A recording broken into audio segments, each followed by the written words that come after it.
Start rolling. ஒவ்வொரு வாட்டி வெளிநாட்டுக்கு டூருக்கு போகும்போதும் அந்த ஊரில் ஏதாவது ஒரு இடத்துல இவரும் இவரது மனைவியும் நின்று கொண்டு ஃபோட்டோ எடுத்து அதை ரிலீஸ் பண்ணுறது தமிழ்நாட்டில். இந்த புகைப்படங்களை அரசின் செய்தி விளம்பரத்துறையே வெளியிடுகிறது. அமெரிக்காவுக்கு போயிருந்தப்போ இதே மாதிரி அமெரிக்காவில் சைக்கிள் ஓட்டுற ஒரு ஃபோட்டோவை ரிலீஸ் பண்ணாங்க. இங்கேருந்து சைக்கிள் ஓட்டுறதுக்காக அவனை ஓட்டு போட்டு அமெரிக்காவுக்கு அனுப்பணும். இவங்க ஊரை சுற்றி பார்க்குறதுக்கு மக்கள் வரி பணத்தை எப்படி வீணடித்திருக்கிறார்கள் தெரிகிறதா? தொழில்துறை அமைச்சராக இருக்கக்கூடிய திரு டிஆர்பி ராஜா அவர்கள் வெள்ளை அறிக்கைன்னா அந்த வெள்ளை பேப்பரை தான் தூக்கி காட்டணுன்ட்டு வெள்ளை பேப்பரை தூக்கி காட்டுறாருன்னா எவ்வளவு ஆணவம் இருக்கும் இவர்களுக்கு, யோசித்து பாருங்கள். அவருக்கு புரியுற அளவுக்கு ஒரு ஸ்டேட்மெண்ட், ஒரு வெள்ளை அறிக்கை வச்சிருக்கேன். டிஆர்பி ராஜா அவங்க அப்பா டிஆர் பாலுனால தானே மந்திரி ஆனார், இல்லைன்னா என்ன அவர் கட்சிக்காக உடைச்சா அவர் மந்திரி ஆனார்?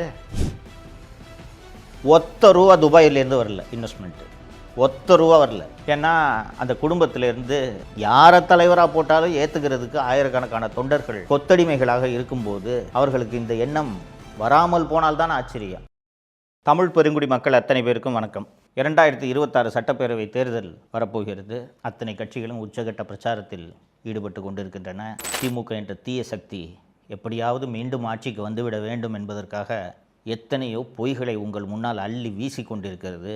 அதையெல்லாம் நம்பி மயங்கி தப்பித்தவறி கூட திமுக மற்றும் கூட்டணி கட்சிகளுக்கு நீங்கள் வாக்களித்து விடக்கூடாது என்பதற்காகத்தான் தொடர்ந்து நான் உங்களோடு பேசிக்கொண்டிருக்கிறேன், உரையாடி கொண்டிருக்கிறேன். அன்பார்ந்த தோழர்களே, கருணாநிதி குடும்பத்துக்கும் சரி, ஸ்டாலின் குடும்பத்துக்கும் சரி, தமிழ்நாடு நமக்கு பட்டா போட்டு கொடுத்துருக்கு, நமக்கு சொந்தம் அப்படின்ற நினைப்பு எப்போவுமே உண்டு. ஏன்னா அந்த குடும்பத்திலேருந்து யாரை தலைவராக போட்டாலும் ஏற்றுக்கிறதுக்கு ஆயிரக்கணக்கான தொண்டர்கள் கொத்தடிமைகளாக இருக்கும்போது அவர்களுக்கு இந்த எண்ணம் வராமல் போனால்தான் ஆச்சரியம். அதனால அவர்கள் தேர்தலில் வெற்றி பெற்று ஆட்சிக்கு வந்துவிட்டால் ஏதோ இது ஒரு இன்பச் சுற்றுலா போல ஜாலியாக இருக்கிறதுக்கான ஒரு வாய்ப்பு என்றுதான் நினைத்து ஆட்சி நடத்துகிறார்களே ஒழிய 8 கோடி மக்களின் தலையெழுத்தை நாம் தீர்மானிக்கப் போகிறோம், 8 கோடி மக்களின் நல்வாழ்வை நாம் உறுதி செய்ய வேண்டும் என்ற எண்ணம் அந்த குடும்பத்தில் இருக்க ஒரே ஒருத்தருக்கு கூட துளி கூட இல்லை. அப்படின்றத தான் இந்த 5 வருஷ ஆட்சியில் நீங்கள் பார்த்துருப்போம். தோழர்களே, இந்தியாவில் எத்தனையோ மாநிலங்கள் இருக்கின்றன. ஒவ்வொரு மாநிலத்துக்கும் வெளிநாடுகளிலிருந்து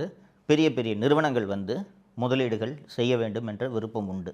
அப்படி வெளிநாடுகளிலிருந்து முதலீடுகள் வந்தால் தான் அந்தந்த மாநிலங்களில் வேலைவாய்ப்பு பெருகும், தொழில் வளம் பெருகும், மாநிலம் வளர்ச்சி அடையும். ஒரு 6 மாதத்துக்கு முன்பு உலகின் மிகப்பெரிய நிறுவனமான கூகுள் நிறுவனம் ஆந்திர பிரதேசத்தில் 85,000 கோடி 5 ஆண்டுகளில் முதலீடு செய்ய போவதாக ஆந்திர முதல்வர் திரு சந்திரபாபு நாயுடு அவர்களோடு ஒப்பந்தம் போட்டது. கூகுள் நிறுவனத்தை தொடர்ந்து அமேசான் உள்ளிட்ட பல்வேறு நிறுவனங்களும் ஆந்திராவில் முதலீடு செய்ய போவதாக அறிவித்திருக்கின்றன. கூகுள் நிறுவனத்தின் சிஇஓவாக யார் இருக்கிறார் என்பது உங்கள் அத்தனை பேருக்கும் தெரியும். தமிழர், நம்ம ஊருக்காரர் சுந்தர் பிச்சை. அப்படிப்பட்ட சுந்தர் பிச்சை முதலீடு செய்வதற்கு தமிழகத்தை தேர்ந்தெடுக்காமல் ஏன் ஆந்திராவை தேர்ந்தெடுத்தார்? ஏனென்றால் ஆந்திராவில் முதலீடு செய்வதற்கு ஏற்ற மாதிரியான சூழலை அந்த மாநில அரசு உருவாக்கி வைத்திருக்கிறது. முதலீடுன்றது என்ன? எதற்காக முதலீடு செய்ய போகிறார்கள்?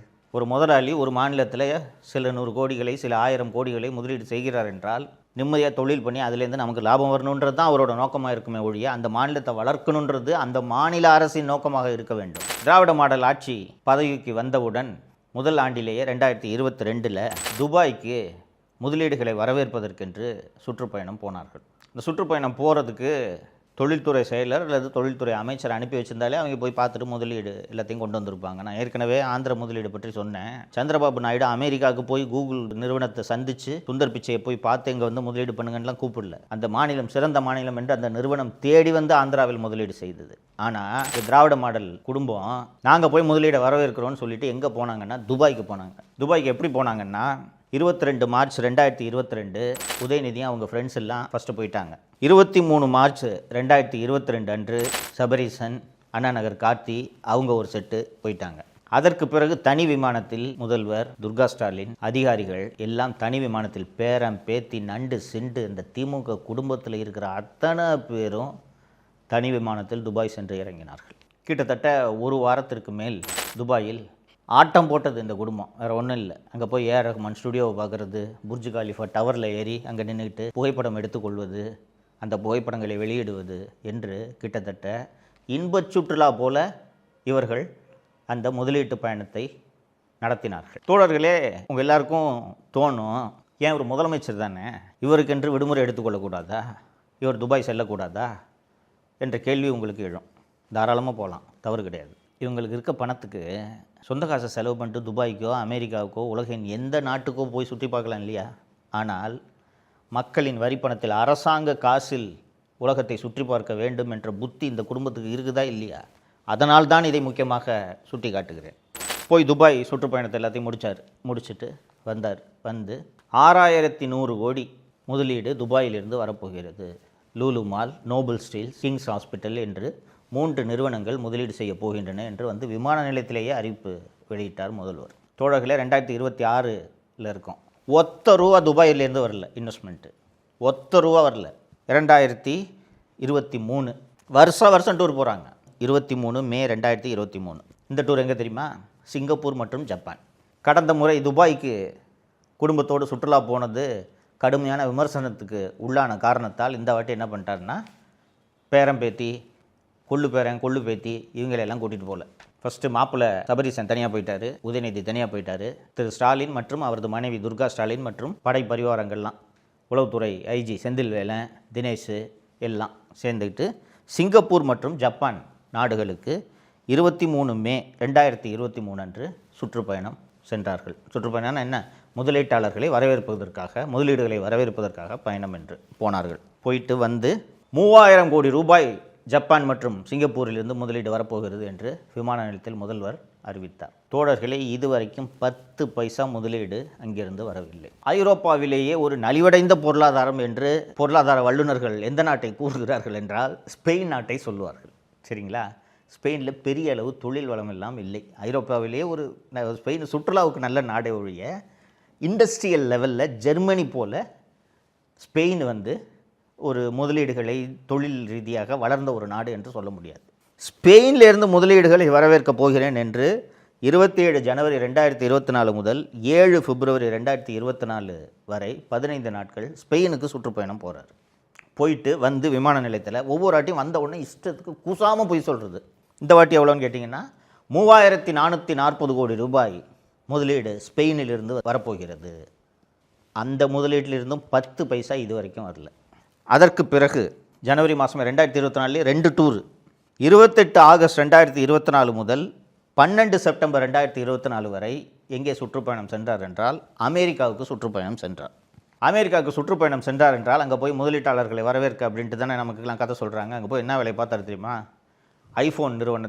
ஐஃபோன் தயாரிக்கக்கூடிய ஆப்பிள் நிறுவனத்தை போய் சுற்றி பார்க்குறாரு, கூகுள் நிறுவனத்தை சுற்றி பார்க்குறாரு. அமெரிக்காவில் இருக்கக்கூடிய முக்கியமான தொழில் நிறுவனங்கள் எல்லாம் போய் டூரிஸ்ட் மாதிரி போய் சுற்றி பார்த்து விட்டு வந்து விமான நிலையத்தில் 7516 கோடி ரூபாய் முதலீடு அமெரிக்காவிலிருந்து வருகிறது என்று அறிவித்தார். இந்த முதலீட்டிலிருந்தும் 10 பைசா இது வரைக்கும் வரல.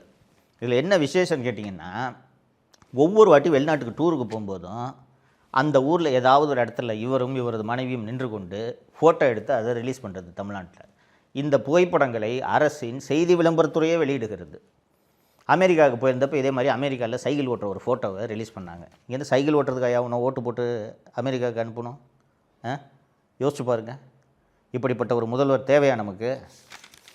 அதற்கு பிறகு கடைசி சுற்றுப்பயணம் 30 ஆகஸ்ட் 2025 முதல் 8 செப்டம்பர் 2025 வரை 8 நாட்கள் சுற்றுப்பயணமாக ஜெர்மனி மற்றும் இங்கிலாந்துக்கு சுற்றுப்பயணமாக முதல்வர் அவரது குடும்பத்தோடு மனைவி திருமதி துர்கா ஸ்டாலின் மற்றும் செந்தில்வேலன் படை பரிவாரங்களோடு சென்றார். இந்த முறை ஐரோப்பிய சுற்றுப்பயணம், இந்த ஜெர்மனி மற்றும் யூகே சுற்றுப்பயணம் முடிந்த பிறகு வந்து இவர்கள் அறிவித்த முதலீடு எவ்வளவு தெரியுமா? 15000 கோடி ரூபாய்க்கு முதலீடு ஜெர்மனி மற்றும் இங்கிலாந்திலிருந்து வரப்போகிறது என்று அறிவித்தார்கள். இதுக்கு நடுவில் ஒரு தமாசெல்லாம் பண்ணாங்க. ஆக்ஸ்போர்டு பல்கலைக்கழகத்தில் பெரியாரின் படம் நிறுவப்பட்டது என்று ஒரு பெரியாரோட ஃபோட்டோ வச்சு அந்த புகைப்படங்களை எல்லாம் வெளியிட்டார்கள். அந்த ஆக்ஸ்போர்டு பல்கலைக்கழகம் வந்து எல்லாமே இன்டர்நெட்டில் அதோட டீட்டெயில்ஸ் எல்லாம் அவைலபிள். ஆக்ஸ்போர்டு பல்கலைக்கழகத்துக்கு உள்ளேயே பல்வேறு கல்லூரிகள் இருக்கின்றன. அந்த பல்வேறு கல்லூரிகளுக்கென்று அரங்கங்கள் தனியாக இருக்கின்றன. ஒரு ஹால் இருக்குன்னு வச்சுக்கோங்களேன். அந்த அரங்கங்களில் உலகில் எந்த அமைப்பை சேர்ந்தவர்கள் வேண்டுமென்றாலும் அந்த அரங்கத்தை வாடகைக்கு எடுத்து லெக்சர் நடத்தலாம். ஃபார் எக்ஸாம்பிள், நீங்கள் ஜெனட்டிக் சயின்ஸில் ஒரு புதிய தியரியை நீங்கள் கண்டுபிடிச்சிருக்கக்கூடிய ஒரு விஞ்ஞானின்னு வச்சுக்கோங்களேன். இந்த ஜெனட்டிக் சயின்ஸ் பற்றி நான் ஒரு பேப்பரை ப்ரெசென்ட் பண்ணுறேன் அப்படின்ட்டு இந்த ஜெனட்டிக் சயின்ஸ் சம்மந்தமாக படிக்கக்கூடிய மாணவர்கள் ஆராய்ச்சியாளர்கள் வந்து இந்த லெக்சரை அட்டென்ட் பண்ணலாம் அப்படின்ட்டு நீங்கள் அந்த ஹாலை வாடகை எடுத்துக்கலாம். சரிங்களா?